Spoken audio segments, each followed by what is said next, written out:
Hello students, you are most welcome. इस video में हम वर्ग समीकरण के गुणनखंड निकालना सीखेंगे। देखो, यहाँ पर लिखा है x का वर्ग प्लस 11x प्लस 24। इसको किस प्रकार समझेंगे और इसको किस प्रकार सरल करेंगे, इस एक सवाल में हम सीखते हैं। इसको आप वैसे का वैसा लिखो, x का वर्ग, उसके बाद जो भी संख्या है, यहाँ पर प्लस है तो प्लस लगा। अब यहाँ पर देखो, यहाँ पर जो भी संख्या है उस संख्या को आप इस प्रकार से तोड़ो कि जो भी संख्या आप यहाँ सिलेक्ट करोगे उन दोनों संख्याओं का गुणनफल 24 आना चाहिए।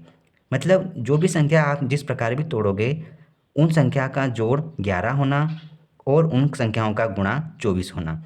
अब ये कैसा हो सकता है? 12 दूना 24। अब देखो, 12 और 2 को जोड़ेंगे तो 14 हो जाएगा, नहीं आ रहा है। तो 6 चौक 24, ये भी नहीं हो रहा है। 6 प्लस 4 10 होता है। 8 या 24 कर सकते हैं? हाँ, बिल्कुल कर सकते हैं। अगर मैं इसको 8 गुणा 3 में तोड़ता हूँ तो 8 या 24 आ रहा है, और 8 और 3 को जोड़ूंगा तो 11 आ रहा है। ठीक है, तो आप एक काम करो, 8x प्लस 3x लिखो और यहाँ पर प्लस इस प्रकार से लिख सकते हैं। इसमें आपको और भी आसानी रहेगी। अब यहाँ पर देखो, आपको क्या करना है, अब आप दोनों वैल्यू कॉमन ले सकते हैं। कैसे? आप यहाँ से कॉमन ले लो और यहाँ से कॉमन ले लो। अब अगर आप यहाँ से x को कॉमन लिखोगे तो यहाँ पर एक x रह जाएगा, प्लस, और यहाँ पर 8 आ गया। अब यहाँ पर ये प्लस का साइन है, प्लस लगाओ। यहाँ से आप क्या कॉमन ले सकते हैं? 3 को। फिर वापस ब्रैकेट में क्या बचा? x प्लस यहाँ से 8 बच गया कॉमन। यहाँ देखो, अब आपको यहाँ पर, यहाँ दोनों में से आप इसको कॉमन लिखो। कितना लिखोगे यहाँ पे? x प्लस 8, और फिर यहाँ आ जाएगा, इनको एक साथ लिखो, x प्लस 3। ये आपने इसको सोल्व कर लिया। आप वापस इन दोनों का मल्टीप्लाई करोगे तो आपको ये वाली समीकरण मिल जाएगी। इस प्रकार हम इसको सोल्व करते हैं। देखो, x का वर्ग लिखना है। अब इस संख्या को इस प्रकार से तोड़ना है कि जो भी संख्या रहेगी उसका गुणनफल 6 होना चाहिए। अब अगर मैं 6 बनाऊंगा तो क्या लिखूंगा यहाँ पे? 3 गुणा 2, 3 दूना 6 हो रहा है, और अगर इसको जोड़ता हूँ तो प्लस का 5 आता है।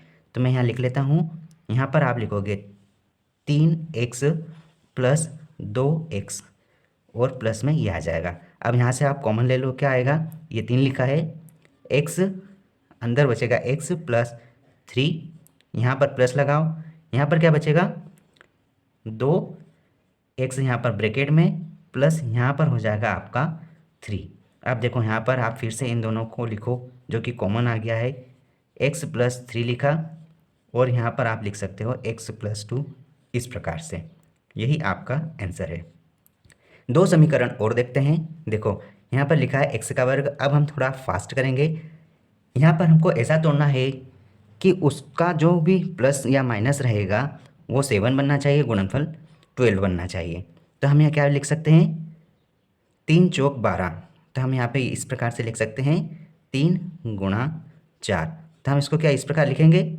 -3x माइनस 4x, इस प्रकार भी लिख सकते हैं। ठीक है, आप इसको आगे और पीछे की ओर भी लिख सकते हैं। ठीक है, चलेगा वो भी। अब देखो, माइनस माइनस प्लस संख्या जुड़ जाएगी और बड़ी वाली संख्या माइनस में रहती है, तो आप यहाँ पर भी माइनस देखोगे। अब आप यहाँ पर कॉमन निकाल लो। x बाहर कॉमन में निकाला तो अंदर x रह गया, -3 हो गया। माइनस फिर लगाओगे आप 4, आप लिखोगे तो अंदर रहेगा x माइनस 3। ठीक है, अब आप यहाँ पर लिखोगे x माइनस 3, और दूसरे ब्रैकेट में रहेगा x minus 4। That is your answer.